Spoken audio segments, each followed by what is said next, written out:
You are looking at Julian's pronunciation guide, where we look at how to pronounce better some of the most mispronounced words in the world, like this other curious word. But how do you say what you're looking for today? How do you say this phrase from French meaning I live? As in, I live in England, for example. That would be the I live part. J'habite. Alright, so because there is a word, a verb that starts with a vowel, because the H is silent, so it doesn't exist in French. I mean, it's not pronounced. So you have this verb that said habite, habite. Okay, so that's habiter, which means to live.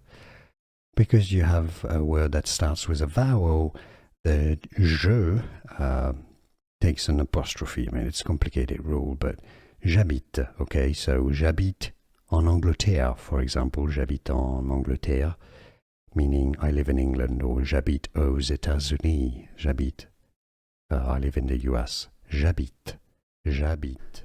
Here are more videos on how to pronounce more confusing words and names too many mispronounced. Like this video if you found it useful. I appreciate your support. I'll see you soon, and thanks for watching.